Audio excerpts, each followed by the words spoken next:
Welcome to this DVD guide to self-injection, enabling you to administer your fertility drug in the comfort of your own home.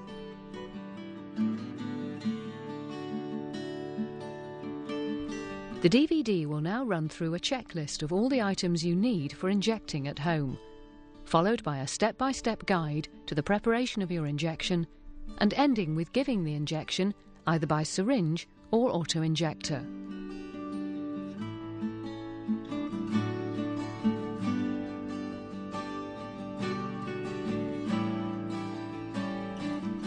Whichever method of injection you choose, you must first follow this step-by-step guide to preparation of the injection. You will now be guided through preparing the syringe, opening the ampoules, drawing up the dose, preparing the solution for injection, preparing the syringe for injection, and removing air bubbles. Before starting the process, make sure you wash your hands with soap and water and prepare a clean area where you can lay out all the items you need.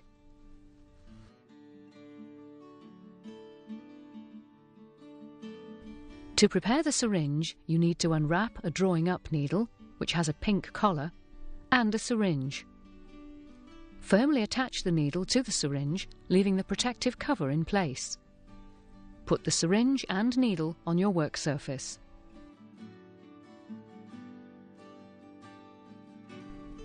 Now get a solvent ampoule which contains a liquid. Before you open the ampoule, gently flick the top so that all the liquid drops into the bottom section. On the top of the solvent ampoule is a painted dot. This indicates where the glass is easier to break. Now take an ampoule snapper and place it over the top of the ampoule. Hold the ampoule by its base with the dot facing away from you. With your other hand, snap off the ampoule head towards you. Carefully place the open solvent ampoule on the work surface and put the top part you broke off into the sharps bin.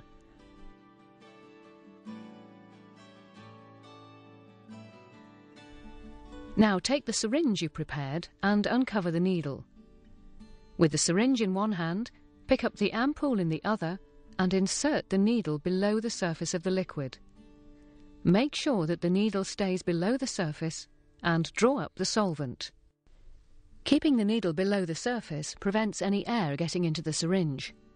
Check that you have drawn up all the liquid. Carefully put the empty ampoule in the sharps bin. Place the syringe on the work surface, making sure the needle does not touch any other object.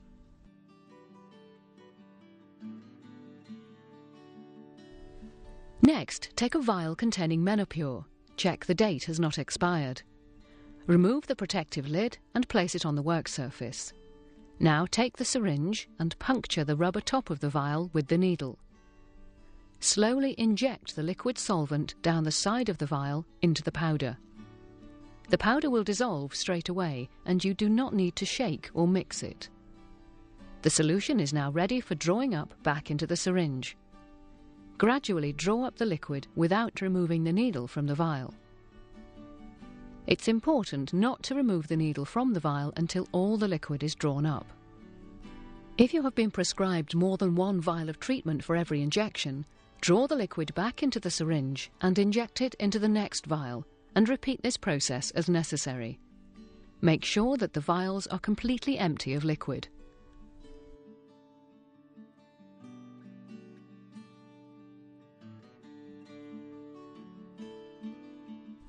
Draw up the contents of the last vial you need for your dose.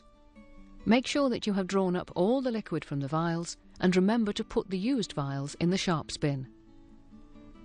Now detach the drawing up needle and put it in the sharps bin. Unwrap the short needle, which has a yellow collar, and attach it firmly to the syringe, leaving the protective cover in place.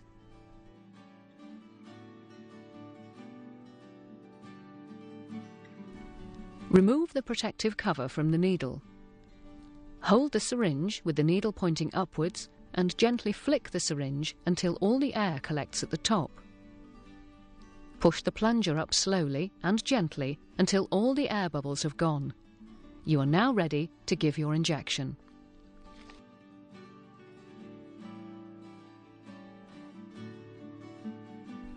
Your doctor or nurse will have told you the best place to inject. Keep your feet flat on the floor and relax your thigh muscles. Avoid any obvious blood vessels or veins. Gently pinch the skin here and insert the needle straight in at a 90-degree angle. Pierce the skin to the depth of the needle and gently push the plunger down. You don't need to rush this process. Once you have finished the injection, place the syringe and needle in the sharp spin. Remember to keep the sharp spin out of the reach of children and return it to the specialist unit when full for disposal.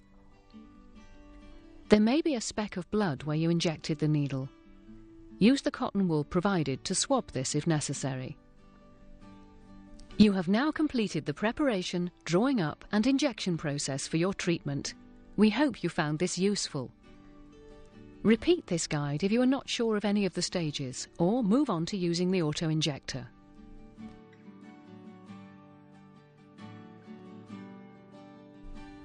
Open the auto-injector pack and, unless your doctor or nurse has told you otherwise, twist the nozzle at the top to the number 8 line. Now unscrew the auto-injector in the middle and insert the nozzle end back into the handle end, placing the nozzle on the centre of the yellow button. Push firmly until you hear a click. The auto-injector is now primed. Directly behind the trigger mechanism, you should now be able to see yellow in the small circular window. Now remove the nozzle and, taking the syringe you prepared, insert it up to the hilt into the nozzle half of the auto-injector. Then screw the two parts of the auto-injector back together. Your doctor or nurse will have told you the best place to inject. Keep your feet flat on the floor and relax your thigh muscles. Avoid any obvious blood vessels or veins. Gently pinch the skin here. Hold the auto-injector at 90 degrees against your skin. Lightly push the handle with enough pressure to disengage the safety mechanism. To release the injection, press the grooved part of the trigger. The auto-injector will gently inject the dose. Keep the injector in place until you see the yellow plunger in the clear window. This may take a few seconds. Now lift the auto-injector from the skin and unscrew carefully. Remove the syringe with the needle attached and dispose of it in the sharp spin. There may be a speck of blood where you injected the needle. Use the cotton wool provided to swab this if necessary. You have now completed the preparation, drawing up and injection process for your treatment. We hope you found this useful. Repeat this guide if you are not sure of any of the stages.